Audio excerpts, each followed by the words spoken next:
we know how to do the first part. We just start with our a minus b all squared. We know that's a real number, so it's greater or equal to 0. When we expand that, we get the negative 2ab, which can go on the other side. So we get what we want. All right, so hence, show that. Okay, if you notice it's got a squared, b squared, and c squared in it, which kind of comes from the left of what we've just done, and the a, b, b, c, and c, a from the right. But of course, we've got to introduce a c as well. So we can always take that and say, similarly, I'll let you write that down. Similarly, b squared plus c squared is greater than 2bc, and a squared plus c squared is greater or equal to 2ac. And if we add those all together, you can see, yes, we are going to get 2 of a squared, 2 of b squared, 2 of c squared, 2 of a squared, b squared, and c squared. And on the other side, we're going to get 2 of ab, and then 2 of bc, and then 2 of ac. So when we then divide by 2, I would do that on the next line, I do get a squared, b squared, c squared, and we want it on the other side, right? So if we have a look at what we're trying to prove, we would subtract everything from that right-hand side, or subtract from both sides, I should say. There we go.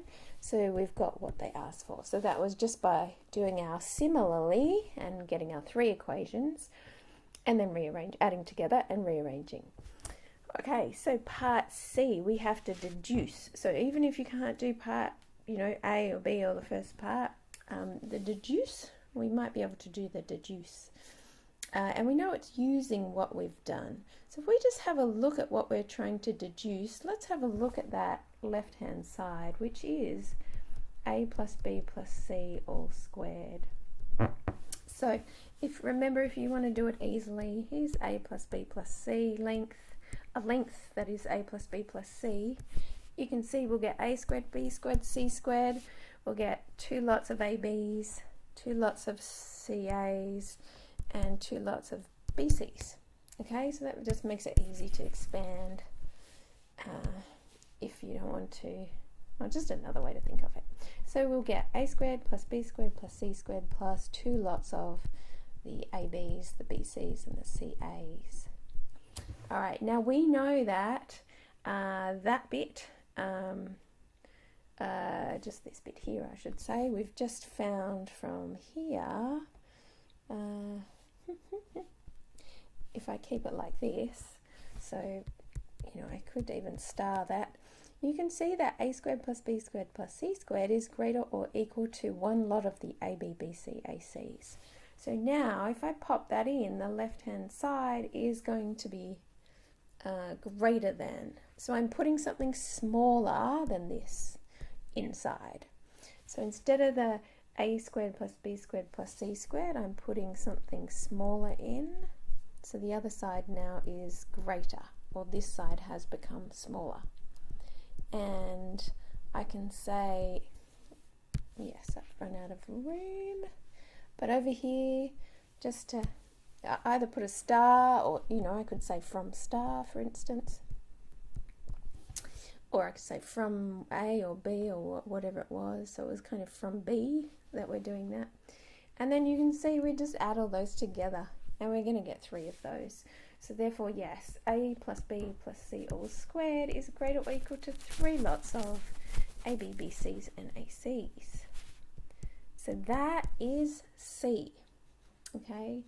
So D then says, and I might just get us some room, so feel free to stop and review or go slower.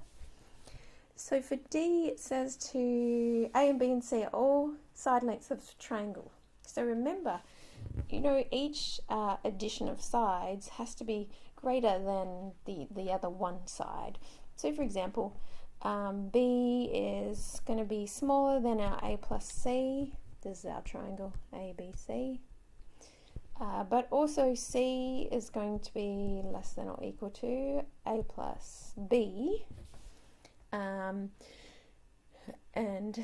if I rearrange those, which I should have done here, so for example here, so B minus, that means B minus C is less than or equal to A, remembering A, B and C are all positive numbers. So we no problem here. And am I minusing? Nope. I want to minus b. So b minus c and c minus b are both less than or equal to a, both of them. So another way to say that is, you know, we don't care which way we go, but that magnitude is always less than or equal to the magnitude of a. And another way to say that, if we don't want to use our absolute values, is to say, well, if we take b minus c, doesn't matter, you know, positive, negative, really doesn't matter. If I square it, it's positive. So that's always going to be less than or equal to a squared. So I can do that because they're both positive. So when I square them, the inequality will hold. So that's kind of my explanation. I'd probably write a little bit like by the triangular inequality, or not really even that, just looking at this triangle, we get both of, well, I should say both of these. So hence the absolute value of b minus c is less than or equal to the absolute value of a. Therefore, we know b minus c all squared is less than or equal to a squared. So that's the first part of D. So now we're deducing again. Well, since we just did that, let's have a little look at it. So, because I suspect we have to use it, otherwise they wouldn't, you know, put them together in the same question. So let's have a look at what we do get. We get b squared plus c squared minus 2bc is less than or equal to a squared. And if I rearrange it, because, you know, we like to have all the squares on one side, and we'll make that the 2bc there. All right, so we know that. But again, similarly, you know, I can use any of the sides. Actually, I'll keep that color. So I might also do the a squared plus b squared minus c squared. So if I just take different sides, that's going to be a, b. I'll just put ba. And then if I take the other two, the a and the c would be the positive and the b would be the negative. So this is 2ac. So similarly, I can write those two inequalities and they must hold. And again, if I add them all together, all right, I get, this time, you know, I've got a negative a squared, positive a squared. So 2 take away 1, just 1a squared. So in the same way, I'll get 1b squared and 1c squared. And over here, I'm adding my a, b, b, c, and ac there. So I know that. So am I a little bit closer? Well, let's maybe use that. Because again, when I go to this, this bit here, remember that a plus b or plus c all squared, we did we do it in, I can never remember. So if I expand that, a squared, I feel like we just did this, b squared, c squared plus, remember I get 2 of, I'll just write them all, 2ab's, 2bc's, and 2ac's. So I still get 2 of each of those. I'll just rub out that.